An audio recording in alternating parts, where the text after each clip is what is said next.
Zadul Muslim, Journey to Jannah.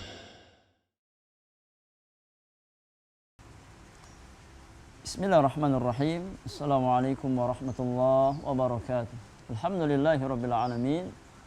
Wassalatu wassalamu ala asyrafil mursalin Nabiyyina Muhammadin wa alihi wa sahbihi ajma'in. Amma ba'du.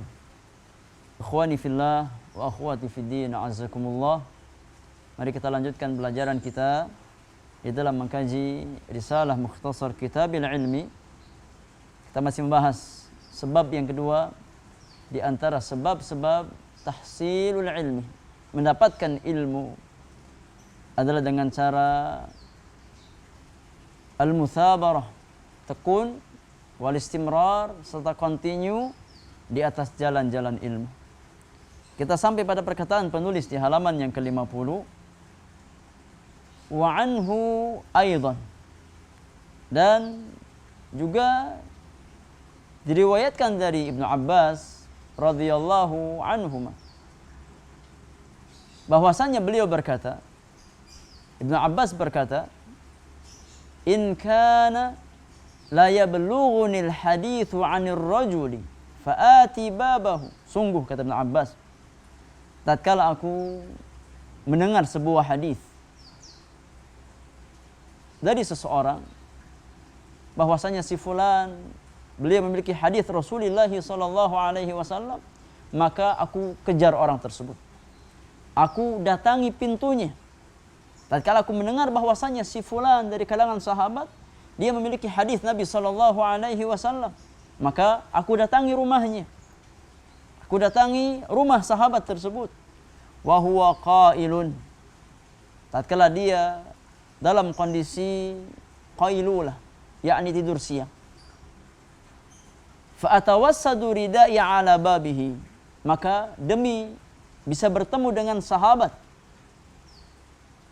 yang memiliki hadis tersebut, aku menggelar kainku di hadapan pintu sahabat tersebut.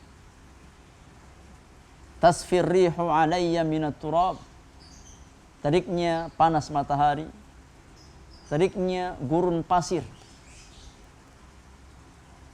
Di hari itu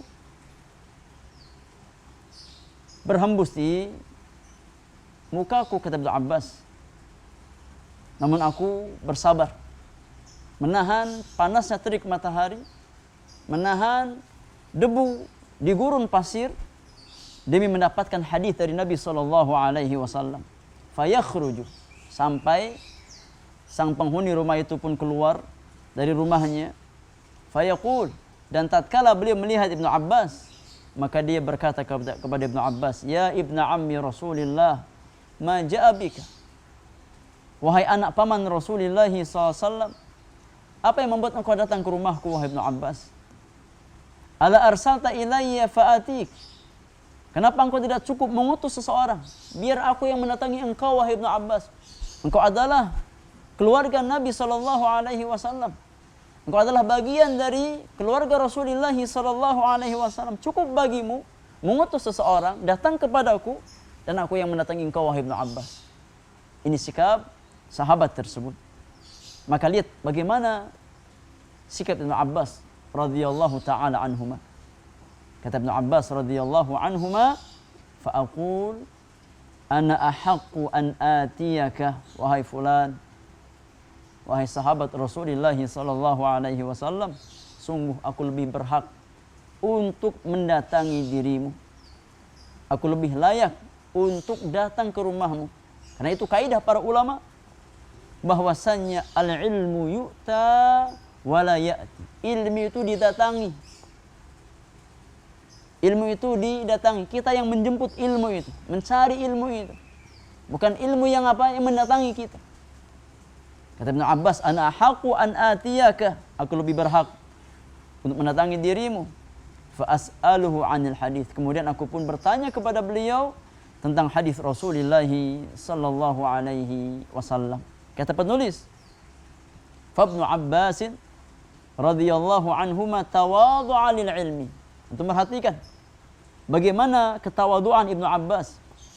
bagaimana kerendahan hati seorang sahabat Nabi yang mulia Abdullah bin Abbas radhiyallahu anhuma. Beliau tawadhu di hadapan ilmu. Beliau merendahkan hatinya di hadapan ilmu. Beliau rela mendatangi sahabat Nabi dan rela untuk berdiam di tengah teriknya matahari, di tengah hembusan angin padang pasir, demi mendapatkan hadis Rasulullah sallallahu alaihi wasallam. Namun apa hasilnya, saudara yang Allah muliakan? Tatkala Ibnu Abbas tawadhu di hadapan ilmu, rendah hati di hadapan ilmu, maka Allah Subhanahu wa taala mengangkat kedudukan dan martabat Abdullah bin Abbas radhiyallahu taala anhuma.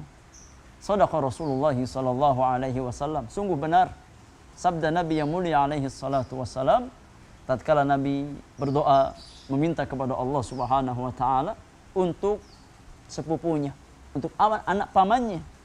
Allahumma faqihhu fid din wa 'allimhu ta'wil. Ya Allah, faqihkan Ibnu Abbas terhadap urusan agamamu dan ajarkan dia tentang tafsir Al-Qur'anul Karim. Jadilah Ibnu Abbas sebagai habrul ummah wa turjumanul Qur'an, sebagai ulamanya umat Islam dan penerjemah Al-Qur'anul Karim.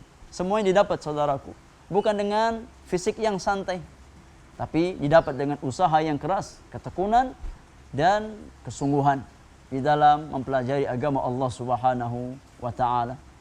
Ketawaduan di hadapan ilmu dan para ulama, itulah kunci keberkahan ilmu yang kita miliki. Rasulullah sallallahu alaihi wasallam bersabda, "Man tawadhu'a lillahi rafa'ahu Allah." Barang siapa yang tawadhu di hadapan Allah Subhanahu wa taala, maka Allah akan angkat dirinya. Wallahu taala alam bissawab. Sallallahu ala nabiyyina Muhammadin wa alihi wa sahbihi ajma'in. Wassalamualaikum warahmatullahi wabarakatuh.